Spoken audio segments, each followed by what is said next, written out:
Au nom du Père, du Fils et du Saint-Esprit. Amen. Amen. Mes très chers frères et sœurs, aujourd'hui nous célébrons un bienheureux et futur saint, j'en ai aucun doute, qui est mort très jeune, 15 ans, et qui a voué toute sa vie à l'Eucharistie. On pourrait se dire, en entendant cela, que c'est un saint qui remonte au XIXe siècle ou dans les temps antiques de l'Église, et pourtant non. C'est un saint on ne peut plus concret et récent, puisque le bienheureux Carlo Acutis nous a quittés en 2006, et il était né en 1991. J'étais déjà né, et il est mort, je suis encore là.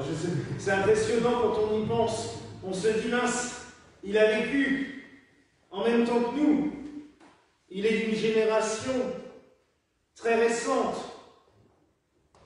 Carlo est né à Londres, en Angleterre, dans une famille italienne, comme son nom l'indique, et il a vécu presque toute sa vie en Italie, dans une famille catholique, mais non pratiquante. Et ce garçon, alors qu'on ne lui a pas donné beaucoup de bribes de foi chrétienne, à partir de l'âge de 5 ans, va n'avoir de cesse que de traîner ses parents dans toutes les églises possibles. Dès qu'il passe devant une église, allez, on y va. Et il prie, et il adore le Saint-Sacrement. Il tanne ses parents à l'âge de 7 ans pour faire sa communion.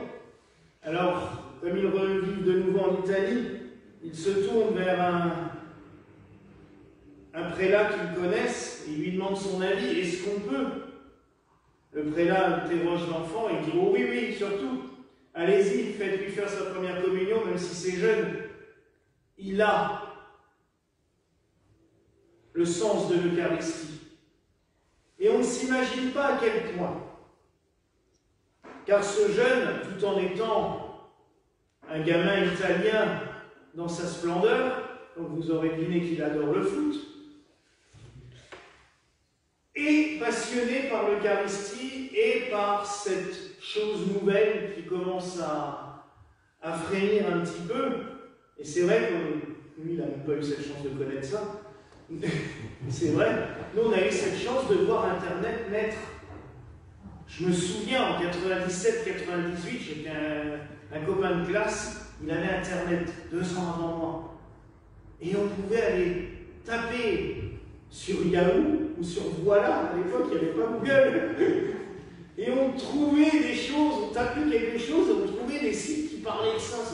C'était génial, c'était une bibliothèque à la maison, c'était fabuleux. À l'époque, quand on est né, on était quand même encore heureux de faire des découvertes dans l'encyclopédie universalis ou dans le Quid. Hein. Donc imaginez, de là, on tapait sur Internet, on trouvait quelque chose. Et Carlo s'est pris de passion pour ce nouveau système, ce nouveau média, et il commence à chercher tout ce qui concerne l'Eucharistie. Et notamment, il se prend de passion pour les miracles eucharistiques. Tous ces événements qui ont eu lieu depuis les premiers temps du christianisme, où le Seigneur s'est manifesté, j'allais dire encore plus concrètement dans l'Eucharistie que lors de la messe, comme des miracles comme à l'Anciano, où le prêtre ne croyait plus, au XIIe siècle ne croyait plus en l'Eucharistie. Il célèbre la messe et il se dit, mais est-ce que c'est sérieux ce que je fais? Et tout d'un coup, l'hostie qui se transforme en un bout de chair sanguinolent, ah ben, il y a cru après, je peux vous garantir.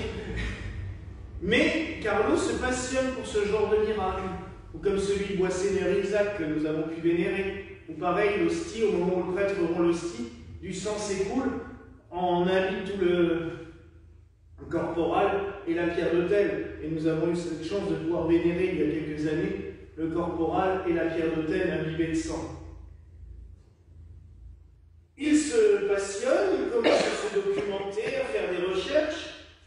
Il entraîne même ses parents à parcourir l'Europe pour aller dans les lieux où ont eu lieu ces miracles, pour prendre des photos, pour faire une exposition. Il va créer une exposition qui va parcourir toute l'Italie, et maintenant qui parcourt le monde.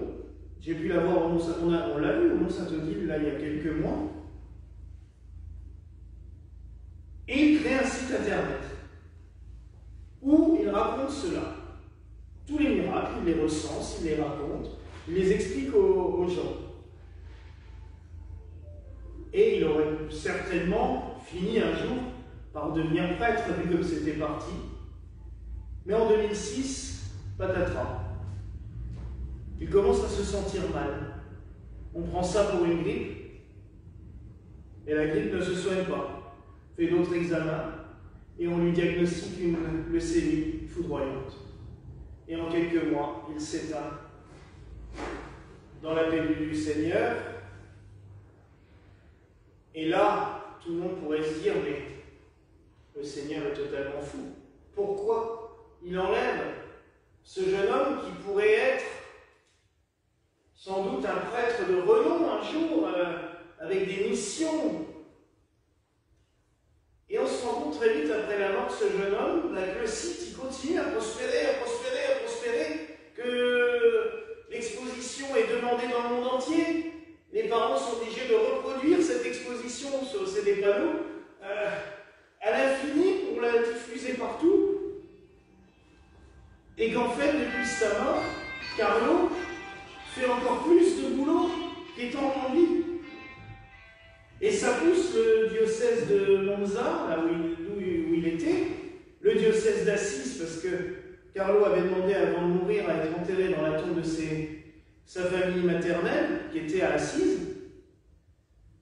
Le diocèse d'Assise se dit, il faut faire quelque chose, il faut lancer un procès de béatification. Et ils ont commencé à diffuser des images de Carlo, et c'est marrant parce que ça a circulé, mais partout. Et Rome a lancé le procès de béatification qui s'est conclu en 2020 par la béatification de Carlo Acutis au mois d'octobre. Son corps a été transféré dans la basilique du dépouillement à Assise, qui est l'endroit où saint François avait enlevé ses vêtements devant l'évêque en disant qu'il ne devait plus rien à son père et qu'il se donnait tout entier à Dieu. Et dans cette basilique, donc, on a mis le corps de Carlo, et quand on a ouvert le cercueil, on s'est rendu compte qu'il était intact. Et il est exposé intact dans un très beau tombeau. Et c'est impressionnant parce que j'ai découvert, quelques mois avant la béatification, ce jeune garçon, et je me dis que c'est vraiment un saint pour les temps nouveaux. Les jeunes peuvent se reconnaître en lui, et doivent se reconnaître en lui. C'est impressionnant. Il a vécu normalement. Et c'est très chouette parce que sur les images qu'on a fait, et on a même déjà fait des statues de lui, il est en jogging, parce qu'il était toujours habillé dans un jogging avec une espèce de parka rouge. Et du coup, on l'a représenté tel quel. On ne s'est pas amusé à le représenter en costard-cravate. Non, on l'a représenté tel qu'il était. C'était un jeune comme les autres qui allait à l'école, qui faisait son sport, qui allait au foot et tout, mais qui avait la foi et qui, oui, avait reçu un charisme de la part de Dieu comme pour être un apôtre de l'Eucharistie. Mais c'est merveilleux. Alors mes frères et sœurs, ce soir, oui, prions Carlo pour qu'il nous donne beaucoup de jeunes comme lui. C'est ça qu'il faut dans l'Église actuellement. Des jeunes qui ne soient pas juste passionnés par l'Église parce que c'est chouette, on s'y retrouve entre potes. Parce que malheureusement, c'est souvent ça. Il faut bien reconnaître, les groupes de jeunes, c'est intéressant pour les jeunes parce qu'ils sont entre copains, ils s'amusent bien. Ou alors ils viennent à la messe parce que chouette, il y a des guitares et des batteries, et waouh, c'est super. Mais ça dure un temps. Et à un moment donné, tout ça s'évapore. Malheureusement. Carlo, lui, il avait trouvé ce qui était le plus important dans l'Église, la messe, l'Eucharistie. On ne va pas à l'Église pour les amis ou les copains. Si, on est tous contents de se retrouver tous ensemble. Je suis le premier. Je suis le premier à être content quand tout le monde s'entend bien et se retrouve. Mais en priorité, on va à l'Église pour Dieu, pour ce qui se passe pendant la messe. Le Seigneur qui se rend présent réellement dans le pain et le vin. car c'est bien ça que nous symbolisent tous les miracles eucharistiques que Carlo a recensés dans le monde. C'est la présence réelle de Jésus, notre Dieu vivant dans le pain et le vin, dans l'Eucharistie. Ça, on l'oublie trop souvent. Souvent, on me dit « Ouais, vous croyez encore à ces trucs-là? C'est du pain, c'est du vin, c'est bien, oui. On fait ça en mémoire du Christ. » Oui, on le fait en sa mémoire. Il nous l'a dit lui-même, faites ceci en mémoire de moi. Donc oui, mais il se passe quelque chose d'autre. Le Seigneur se rend présent réellement dans le pain et le vin. Et c'est une grâce, mes frères et sœurs, qui est tellement énorme que nous ne pouvons pas nous l'imaginer. C'est ce que le curé d'Ars disait. Il disait, mais si seulement les gens pouvaient se rendre compte, lui, il s'en rendait compte.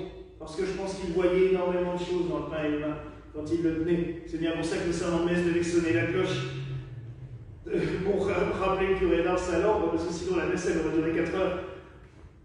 Et c'est arrivé à d'autres enfants de cœur, ce genre d'aventure. Philippe Néry, l'enfant de cœur, il partait. Il allait faire des commissions pour sa mère et tout, et revenait. Parce que Philippe Néry était toujours coincé dans l'hôtel avec les hosties dans les mains. Il avait beau sonner la cloche, ça ne servait à rien. Parce que Saint Philippe Néry partait en extase en tenant l'Eucharistie. Donc l'enfant de cœur, il allait faire ce qu'il avait à faire, et puis il revenait plus tard en se disant, bon, c'est bon, ça y est. Et en revenant, il ressonnait la cloche, et là, des fois, Saint Philippe se réveillait quand même, et il sortait de transe. Mais parce que l'Eucharistie, c'est cela, mes frères et sœurs. Le Christ est réellement présent. Quand vous vous rendez compte qu'à certains moments, il a dû transformer un simple bout de pain ou une coupe de vin en chair ou en sang pour rappeler un peu à l'ordre le prêtre, c'est quand même fou. Et les miracles eucharistiques, ça ne remonte pas qu'au Moyen-Âge. Vous savez que le dernier miracle eucharistique, ça s'est passé à Buenos Aires, dans les années 90-2000. Et c'est un archevêque qui a dû le reconnaître, un archevêque des lieux, qui s'appelait Jorge Maria Bergoglio, l'actuel pape François. Parce que pareil, un prêtre a un jour vu dans le ciboire les hosties commencer à saigner. Et elles sont toujours conservées. Un autre miracle eucharistique qui n'a pas été reconnu, mais qui a été vu par des milliers et des milliers de téléspectateurs, parce que c'était en direct dans le jour du Seigneur. À l'époque, c'était une messe à Lourdes. Et c'est un archevêque de Lyon qui est mort depuis longtemps, malheureusement, Monseigneur Balland, qui, on le voit, au moment où il impose les mains en disant « Sanctifie ce pain et ce vin pour qu'il devienne corps et sang », on voit l'hostie se lever au-dessus, parce que c'était une grande hostie, vu que c'était la messe avec tous les évêques, on voit l'hostie se lever devant tout le monde. Personne n'a jamais n'a pas fait d'enquête officielle là-dessus. Mais tout le monde l'a vu. Et la vidéo circule, vous la trouvez régulièrement sur Internet. C'est impressionnant. Pourquoi? Parce que le Seigneur, de temps en temps, il veut nous réveiller un petit peu en se disant, mais oh, vous vous rendez compte de ce que vous avez? Je suis là, présent réellement. Toutes les autres religions, les religions non chrétiennes ont toujours dit, il faut amener plein de cadeaux à Dieu. Et le Christ, il a inversé tout ça. Non, non, moi j'ai pas besoin des cadeaux. C'est moi qui m'offre à vous. Vous venez à la messe, vous partez avec moi. Je me rends présent sur l'autel, dans le pain et le vin, et je me donne à vous et vous repartez avec moi. C'est impressionnant. Et Saint Carlo l'avait ressenti dès son plus jeune âge. 6-7 ans, il savait. Il avait compris. Vous savez, les enfants disent des choses magnifiques. Il y a un autre petit saint, j'espère qu'il sera béatifié un jour, qui s'appelait Gilles Bourse. Il avait vu la Vierge à Esfis, près de Toulouse. Et le petit garçon, dès l'âge de 4 ans, s'amusait à faire la messe à la maison. Et ses parents lui avaient fait une chapelle, et il faisait des messes blanches. Mais vraiment, et en prêtre et tout, c'était magnifique. Et quand on lui disait, pourquoi tu veux être prêtre? Ah, moi, pour mettre Jésus dans les hosties. Mais c'est tellement beau. C'est tellement beau. Moi, franchement, si mes candidats au sacerdoce me disaient juste ça, je serais content. Parce que quand on commence à m'expliquer des trucs, il y a des fois, j'ai lu des courriers de gens qui ne sont pas devenus prêtres parce que ils n'étaient pas faits pour ça, mais qui écrivaient des pavés comme ça, avec des explications, mais des trucs tordus et alambiqués. Non. Pourquoi tu veux venir prêtre pour mettre Jésus dans les hosties? Ça, c'est beau, j'allais dire, parce que ça veut. C'est pas naïf, c'est concret, c'est clair, c'est net, c'est précis. Et c'est un peu ce que faisait Mère Élisabeth quand on lui demandait pourquoi elle voulait être prêtre. Elle avait des explications très basiques. Certains auraient dit oh, mais non, c'était réel au moins. C'était concret. Et je peux vous dire que qui a vu Mère Élisabeth célébrer la messe avec nous ici? Alors déjà, elle tremblait de nature, mais alors quand elle avait les hosties en main, quand elle avait le Saint-Sacrement dans les mains, elle en aurait perdu tous ses moyens. On a des vidéos des premières messes, c'était troublant, très troublant. Et Robert me disait que des fois, je parle d'elle parce que demain ça fera un an qu'elle est morte malheureusement, mais Robert me disait quand elle célébrait la messe seule, lui il y assistait même plus parce que c'était pareil, ça prenait des plombs parce qu'elle était tellement impressionnée par ce qui se passait, même 3 ans après avoir commencé à être prêtre, que c'était. Elle s'en faisait une montagne. Mais j'aimerais bien qu'on le soit tous comme ça. Que ça ne soit pas une habitude quand on célèbre la messe, mais que vraiment le Seigneur soit présent. Parce qu'il l'est. Alors mes frères et sœurs, prenons conscience de cela. Et prions le bienheureux Carlo Acutis de nous faire vivre cela en permanence. Qu'à chaque messe, la présence réelle de Jésus soit concrète pour nous, que nous la ressentions dans nos cœurs, dans nos âmes, et que l'Eucharistie soit tous les jours un nouveau miracle qui se produit pour nous, toutes et tous. Voilà la grâce que je nous souhaite au nom du Père, du Fils et du Saint-Esprit. Amen.